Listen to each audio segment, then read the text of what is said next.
Today we are talking about disciplining employees. To do it with intention, kindness, and respect, even though you think they might not deserve it, is probably the hardest thing any manager has to do. And that's what we're talking about today on Marc Haine Live.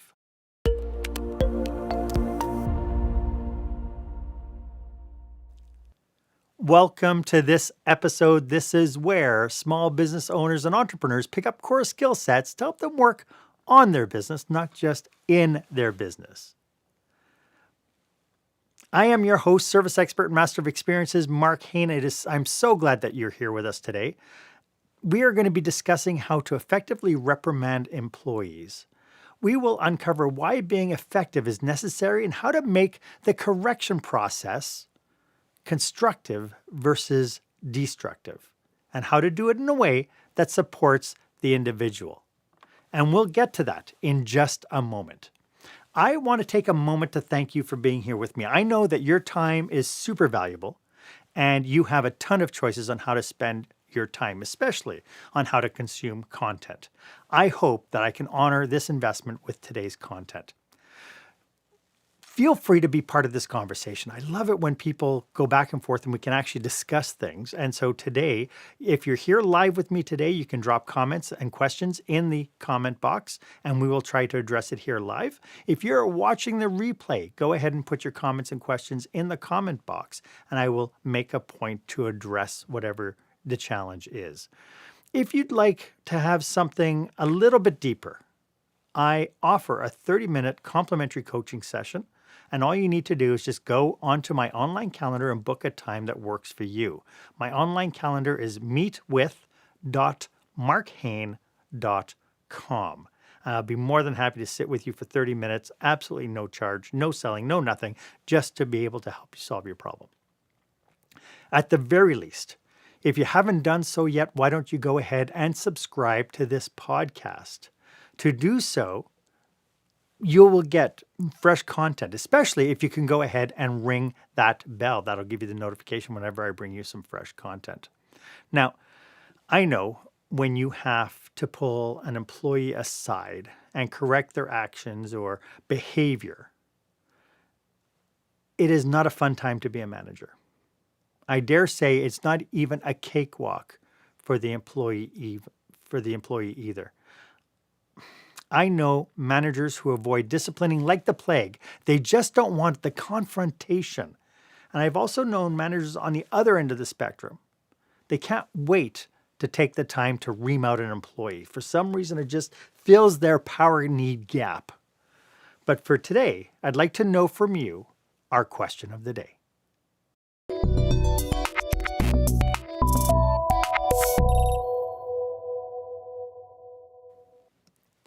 So for you, what difficulty do you have in reprimanding an employee? Have you ever been trained to sit down and properly coach and discipline an employee? I'd love to hear some of your experiences. So why don't you go ahead, share this podcast on your favorite platform and hashtag the post with hashtag experience leadership. I'd love for you to be part of this conversation. Here's a quick little video for you. I think it's self-explanatory. Hey, Jim. Come here for a second. Can you answer me something as a true Eagles fan? Oh boy. How do you live with a franchise this bad? On a wing and a prayer, mostly. All right, whatever you say. Listen, while I have you here with Toby, I need to give you a formal warning about your job performance. A formal warning? It's actually not a joke. I know how you spend your time here, and I know how little you care about your job. And honestly, if you spend as much time selling as you do goofing around with Dwight and hanging out at reception, we wouldn't be having this conversation.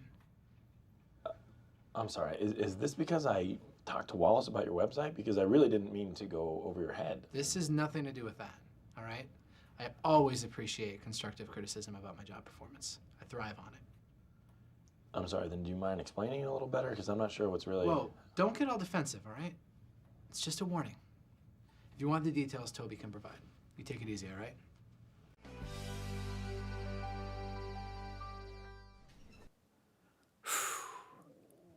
So many times I've experienced that on the receiving end of that.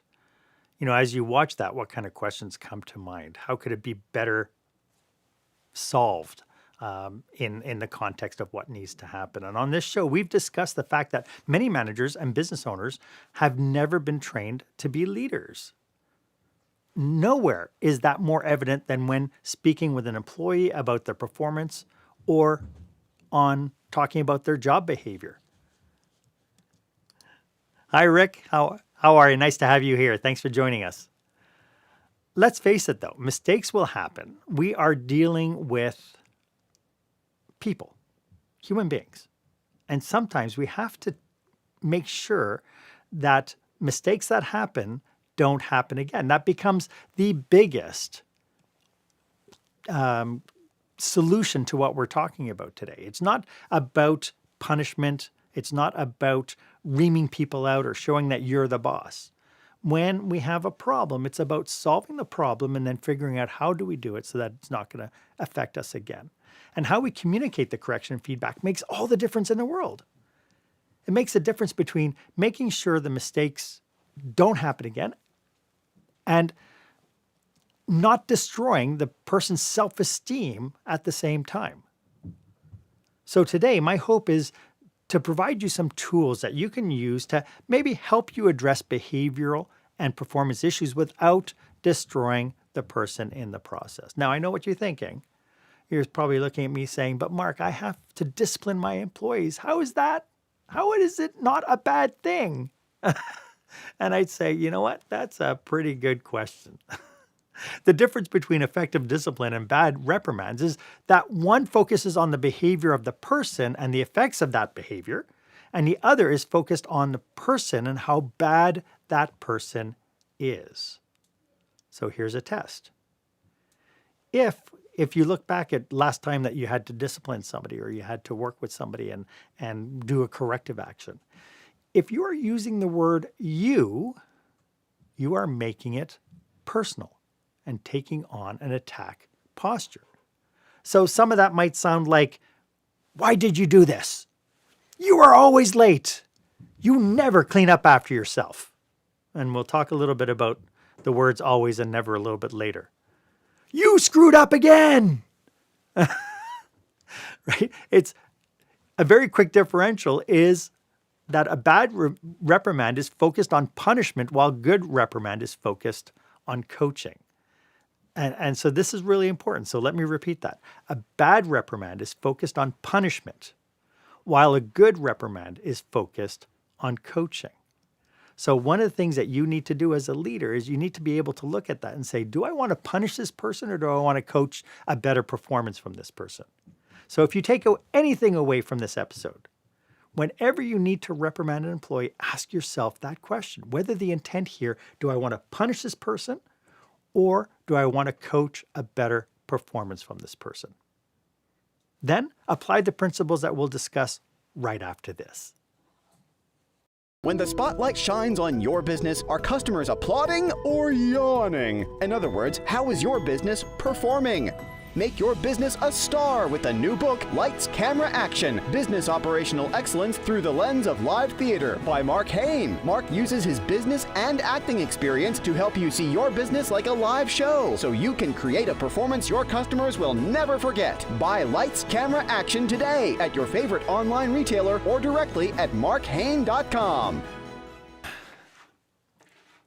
When I was 17 years old, I started working at McDonald's.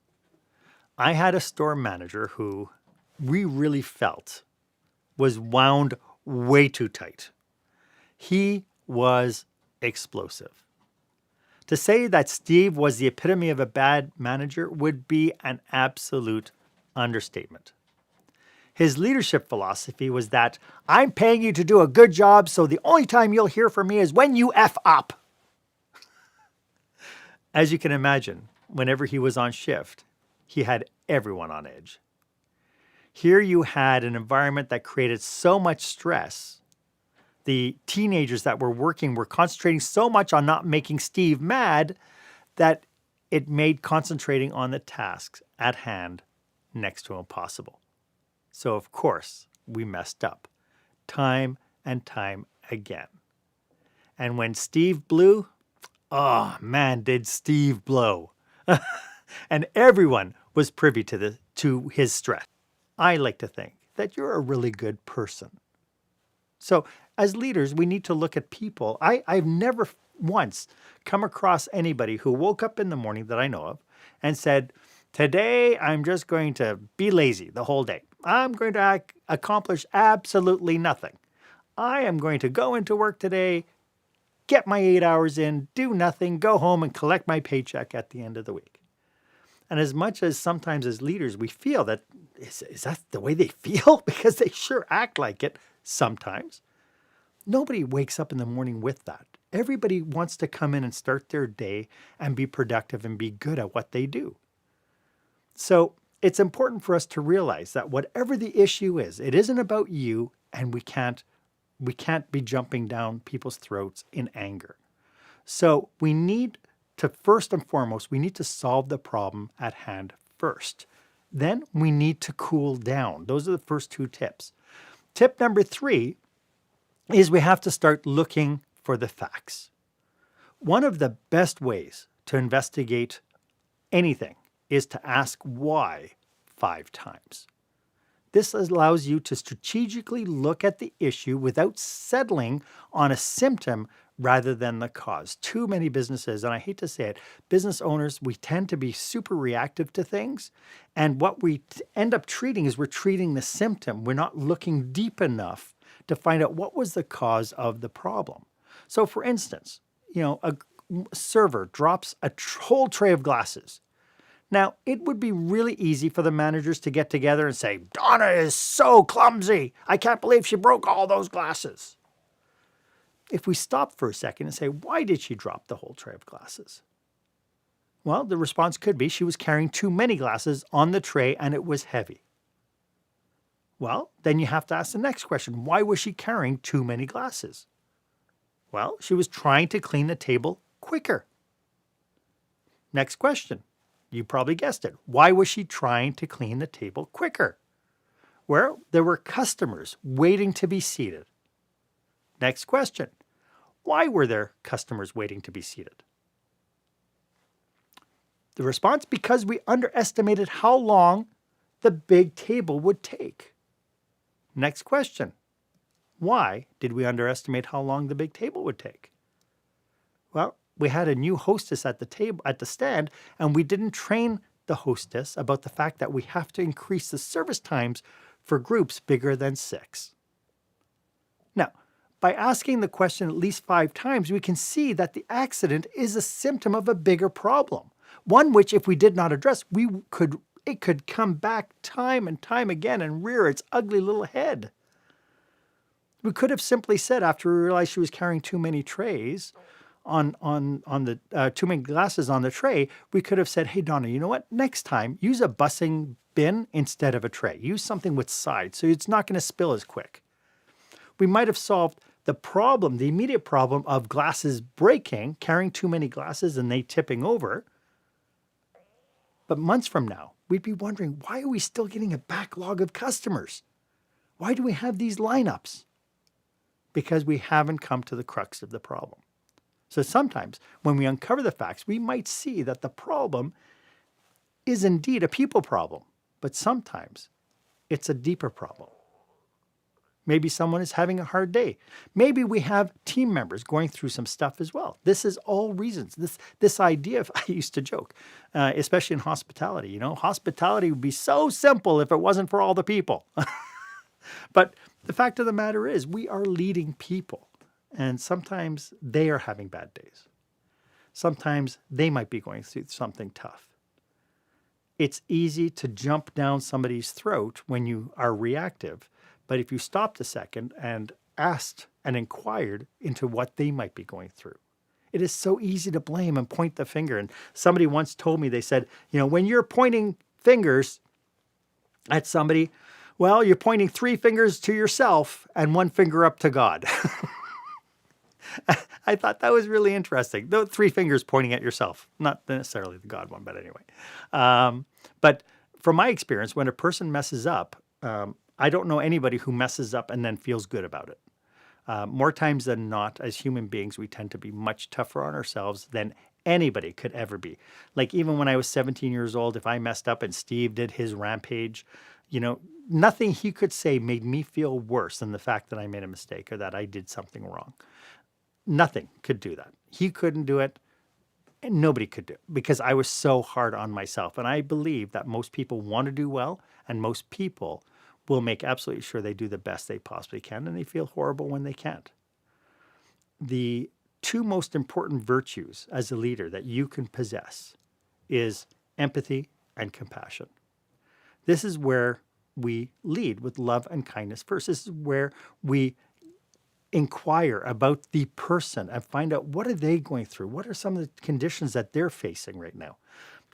In hospitality, I was forever, most of my staff were unfortunately single moms, just trying to do the best they can. And when they had challenges with their children or with their children's school or schoolwork or things, pressures of being a single parent, I could see it when they came up on shift. It would behoove me not to address that and find out what can I do to help them forward. Do they need a different schedule? Do they need to start at a different time in order to get their kids to daycare? Is there anything that I can do to make the transition from the single mom job description to the food and beverage server or the bartender or the housekeeper or the front desk agent job descriptions easier? What could I do to help that happen? We can't do that, though, if we put on the blinders and we sit down and we expect everybody to work like machines, because they're not machines. I hope this is of value. We'll get to more right after this. When you're delivering an important speech to a huge audience, it's easy to lose your place or go way over time. Give yourself an advantage with the Pro Speaker Presentation Speech Timer app. No more checking your watch or calling for time. The Pro Speaker Presentation Speech Timer app keeps you on track with easy-to-see timers, even changing color for visual prompts during your speech. And you can set audio cues to practice or set it to vibrate so you don't even have to look. Be the pro you know you are. Download the app at speakerpresentationtimer.com. Welcome back. I hope you are finding value in today's episode. As you can probably tell, I'm a little bit of a nerd when it comes to this stuff, right? I'm super passionate about this topic of being able to communicate and relate with our employees. I just like to put it out there that if you belong to an association or a company that you feel could use this information and maybe would like to workshop what this looks like for your business, why don't you go ahead and drop me a line and let's connect. I'd be more than happy to serve. Okay, so we've gone through tip number 1, 2, 3, and 4. Tip number 5. When addressing the issue with an employee, it is absolutely essential that we be specific. You can't just say the word always and never. These are two words. My saying is always, never say never. When we say never and always, we're telling people that the extreme is happening. So if you say to somebody, you're always coming in late, but they came in late 3 out of 5 times, they're not always late. When somebody doesn't do their closing tasks at the end of their shift and you say, you never do your closing tasks. Well, you completely discount the time when they have done the closing tasks. So details matter. It is absolutely essential that you know the dates, time, and the details of the incidents that you're talking about. You have to be able to say, hey, last Monday, you came in 15 minutes late and it put us behind. And then on Tuesday, you came in 10 minutes late. Is there an issue with you being late? Right? Like any feedback, it has to be specific and accurate. And it's absolutely imperative that it is. It's no different than if you see somebody doing something good. You can't just say, hey, Joe, good job. Joe's going to go, what was good about my job? What was good about that? Right? If you turn around and say, hey, you know what? You saw that problem with that machine and you fixed it. So thank you so much for saving the day. Much better. So much better. So it's imperative that it is the details are included in whatever feedback you're going to be bringing forward. Tip number 5. I think maybe I said tip number 5 before. Anyway, the last one was tip number 4. This is tip number 5. And I've already alluded to it. And that is we have to be objective. We have to take ourselves out of the equation. We have to take how we feel out of the equation. It is so important to focus on the problem and not the person. Removing the emotion from the details, right? Like I've seen this, time and again. I was at a restaurant, and the girl did drop a tray of glasses, and right away the manager came down on her. Do you know how much those glasses cost me? And it's like, really? That's what you're concerned about, as opposed to, hey, are you okay? Let's get this cleaned up and so on, and then dealing with the problem. It's so important to remove that emotion. And some ways, it's imperative that you start taking on the coaching perspective.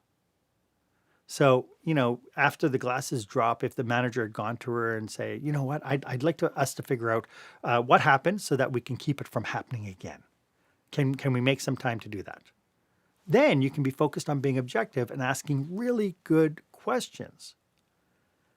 In order to facilitate that conversation, you have to give the facts as you see it. You have to give all the details that you know. You have to see if the employee agrees with those facts, or if they have more details. They have a different perspective. You being in the office and then hearing a big bash, you come running out and you see the girls starting to sweep up dishes. You can only extrapolate the information. Going off on her at that point, you don't know if somebody bumped into her. You don't know if she all of a sudden got a pain or whatever. So it's important that you ask and inquire with the employee if the facts that you have are accurate, and do they have more details to it as well. I would strongly watch for emotional outbursts from the employee. Sometimes being called, being sat down with a supervisor can be intimidating. They could get defensive. They can get emotional. At the same token, you could see that they get frustrated. So ensure that you reinforce that you are looking for a solution and that you're not blaming them. This is not about the blame game. It's like, let's just fix this. It's important that you outline what the objective is, right? So, for instance, to the girl who was dropping, we want to have a really safe work environment, is outlining the objective. As we move forward, how can we avoid this from happening again? What are some of the things that we could do to maybe keep this from happening again? And it's important for you to let the employee provide a potential solution. They're the ones on the ground floor. They're the ones doing the work. And so if they can come to you with a solution, then you're in so much better shape, because they provide the solution. And if they say it, they believe it. If it comes out of their mouth, they're coming up with something they think would work for you, then they believe it. And then you have to find a common agreement and figure out what the next steps are. Being able to facilitate those conversations is not that difficult, as long as you test yourself. You test yourself that you want to coach, not punish. And then tip number 6 is really a cautionary. We praise in public and we discipline in private. Easy. The issue is between you, the company, and the employee. Period. Nobody else needs to be involved in this. If other employees come to you after the fact, let's say somebody reported, misbehavior of an employee, and that person who reported it comes to you and says, "So what did you do about that person?" You must just reinforce that you've taken steps and just say you've addressed the situation. Please let me know if you have any other concerns. That's it. You don't turn around and say, "Well, I suspended her for 3 days and I wrote her up." The employee has no need, there's no reason to say anything to another employee. Ultimately, we are not there to try to shame the employee. We're not there to make ourselves look, "Oh, look at me being such a good manager. I'll tell you what we did with this person." No.